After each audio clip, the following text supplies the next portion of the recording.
Let me ask you one other question, because you had talked about how war has traditionally reshaped uh, world events and world cultures to a dramatic level.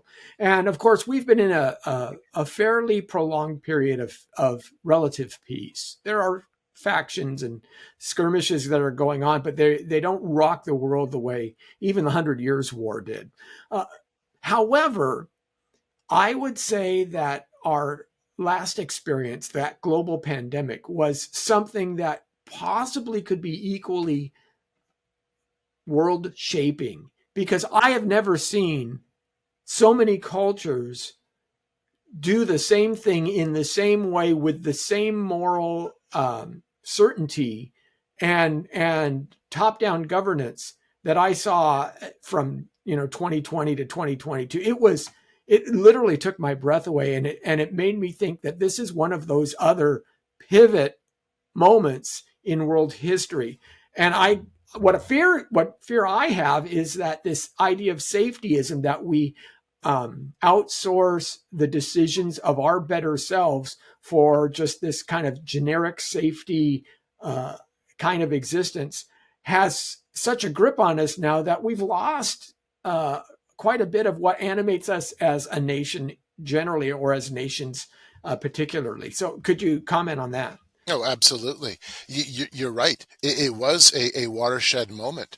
It was when we said yes to the bureaucratic state, yes to the rule by experts, and and it wasn't just simply having that conversation with you and your doctor, who should be, your expert, in terms of having that relationship where your doctor knows who you are, you know who he is, he knows your chart, he knows what's best, he knows your medical conditions. No, it was a blanket to dictate of sorts, where we had national, and then you folks like us, we had provincial and state level bureaucrats, state authorities giving us the directives of what we should do.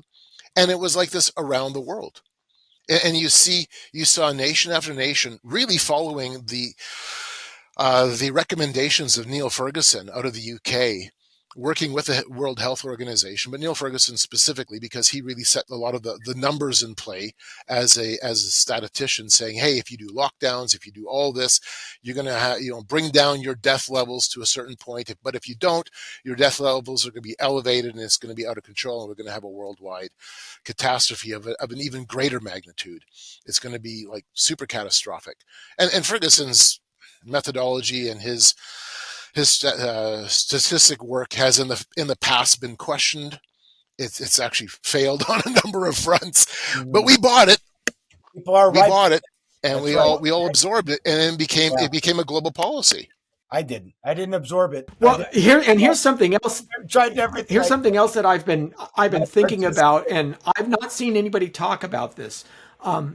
Before 10 years before this, there was a very popular book that came out by John M. Barry on the Spanish flu, the great influenza. Everybody read this book, and Bush's cabinet, George W. Bush's cabinet, read this book, and they brought it to him, and they said, we need to prepare for this because this will happen. It has to happen. It tends to happen every century or so. So we're due, kind of that kind of thing. And I really think that if Barry's book hadn't been there, our reaction would be vastly different. But I've not seen anyone put these threads together. How many of the folks in higher positions of power read that book and reacted by saying, oh my gosh, it's here again. And we're going to follow, ignoring again the advances in medical knowledge and understanding of germ theory and all of that, ignoring all of that, just thinking the dominoes are going to fall unless we as the experts react. Yeah, exactly. And that's a good question. It would be interesting to know who all read that book, and what type of an influence that book was. That actually would be really fascinating, because you're right.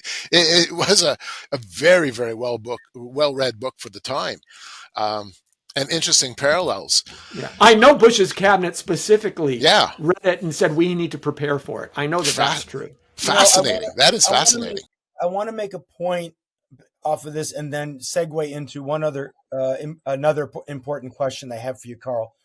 I think one of the reasons why you can have this sort of lockdown, global lockdown, and most people at least acquiesce that maybe you couldn't have done this maybe even a generation ago, is because of technology.